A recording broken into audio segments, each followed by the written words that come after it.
영국의 고고학자인 호워드 가터는 오랫동안 이집트의 피라미드를 발굴하는 작업을 했어요. 가터가 가장 관심을 쏟은 것은 3000년 전 이집트의 왕이었던 투탕카멘의 무덤 발굴이었어요. 투탕카멘 왕은 18살이라는 어린 나이에 세상을 떠났어요. 이상한 것은 투탕카멘 왕의 무덤은 피라미드가 아니라는 점이에요. 투탕카멘 왕이 죽을 때만 해도 이집트 사람들은 도굴꾼을 막기 위해 왕의 무덤을 피라미드로 만들었거든요. 사실 투탕카멘 왕의 무덤도 처음에는 피라미드로 만들어졌어요. 그렇지만 도굴꾼들의 도둑질을 염려하여 왕들의 계곡이라고 하는 이집트의 한 계곡에 무덤을 파고 왕의 시체와 보물을 옮겨 놓았던 거예요. 가터는 20년이 넘도록 투탕카멘 왕의 무덤을 찾아 헤매서요. 그동안 필요한 돈은 캐너번이란 귀족이 대주었어요. 그렇지만 발굴은 아무런 성과가 없었고 캐너번은 가지고 있던 돈을 다 날리게 될 형편이 되었어요. 그런 어느 날 가터는 놀라운 소식을 듣게 되었어요. 땅 밑으로 내려가는 계단을 발견했어요. 한 인부가 전하는 말을 들은 가터는 그곳으로 달려갔어요. 그곳에는 땅속으로 들어가는 계단이 모습을 드러내고 있었어요. 가터는 자신에게 돈을 대주던 캐너번과 함께 계단을 내려갔어요. 그리고 힘겹게 무덤의 문을 열고 안으로 들어갔어요. 무덤 속의 풍경은 생각했던 것보다 훨씬 대단했어요. 각종 금은 보화와 진귀한 유물들이 가득한 가운데 투탕카멘의 미라가 황금으로 된 가면을 쓴 채 수위에 덮여 있는 것이었어요. 그리고 무덤 속의 보물들은 이루 말할 수 없을 만큼 귀중한 것들이었어요. 하지만 투탕카멘 왕의 무덤이 파헤쳐진 뒤부터 문제가 일어나기 시작했어요. 무덤을 발굴하는 데 참여했던 사람들이 이유 없이 병에 걸린 채 죽어가는 것이었지요. 무덤 발굴에 돈을 댔던 캐너번은 왼쪽 뺨을 모기한테 물렸는데 물린 자리가 덧나면서 폐렴으로 죽었어요. 그뿐 아니에요. 1923년에 몇 달 동안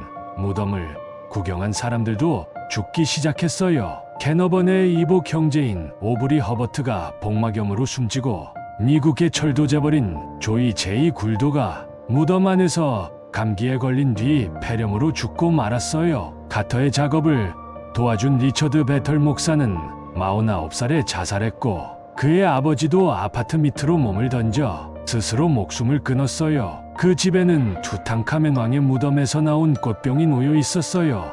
무덤이 발굴된 뒤로 10명이 넘는 사람들이 그렇게 세상을 떠났어요. 그런데 더욱 이상한 것은 무덤을 발굴한 당사자인 가터한테는 아무 일도 일어나지 않았다는 거예요. 가터는 1939년 3월 자신이 이루고 싶었던 것들을 다 이룬 뒤 평화롭게 숨을 거두었어요. 파라오의 저주는 왜 무덤 발굴을 직접 지휘한 가터를 비켜간 걸까요?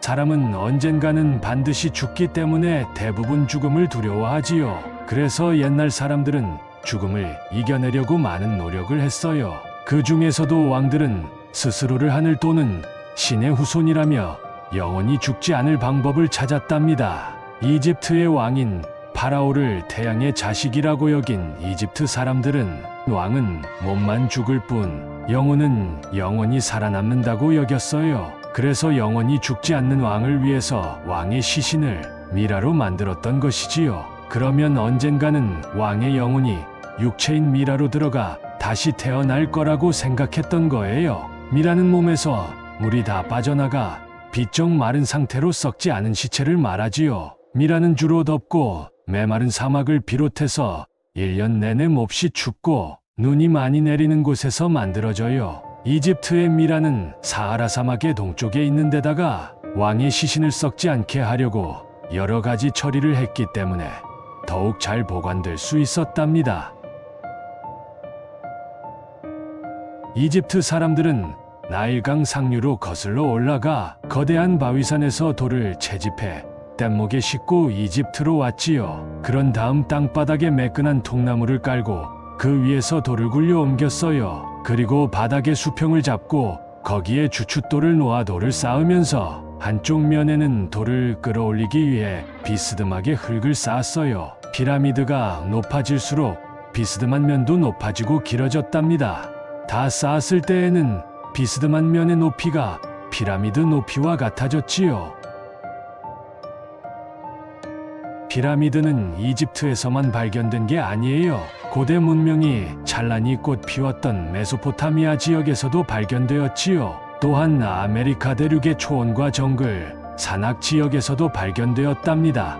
세계 곳곳에서 발견된 피라미드들은 조금씩의 차이는 있지만 대부분 거대한 크기를 자랑합니다. 옛날 사람들은 왜 이렇게 거대한 피라미드를 쌓아 올린 것일까요? 피라미드를 연구한 사람들은 주로 옛날 사람들의 종교의식과 관련이 있을 것이라고 말합니다.